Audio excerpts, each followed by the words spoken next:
Good afternoon. So today we're going to talk to you about CMO fusion, where we meet stainless steel and disposable technologies together.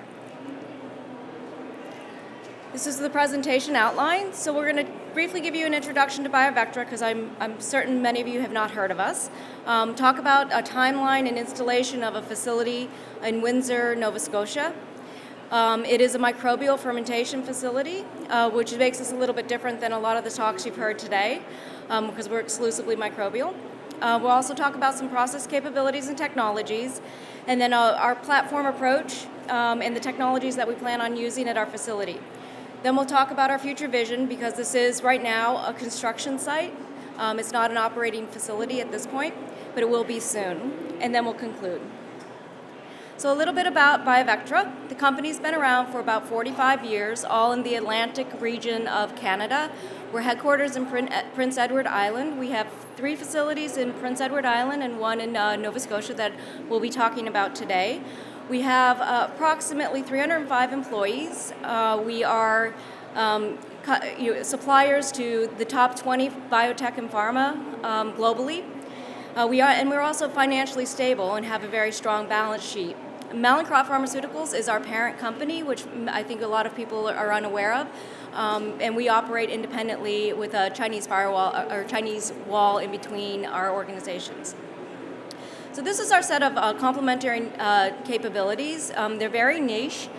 We started out as a diagnostic reagent company 45 years ago, and over time we entered into high purity reagents, and then into chemical synthesis, and then into high potency synthesis, and then fermenting small molecules and high potents.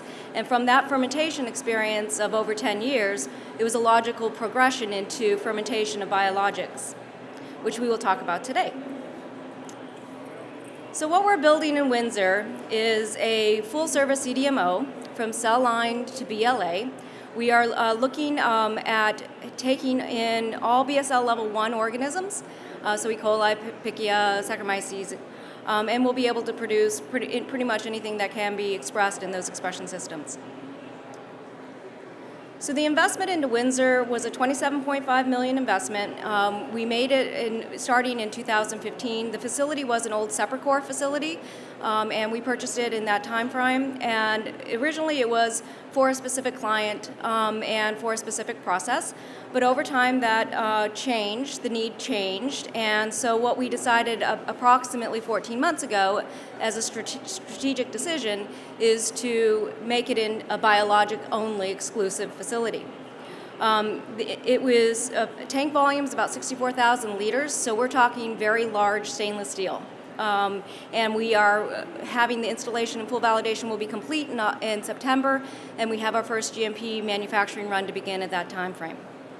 We'll have approximately 40 human headcount. We are still hiring, so if anybody is looking for some really exciting work,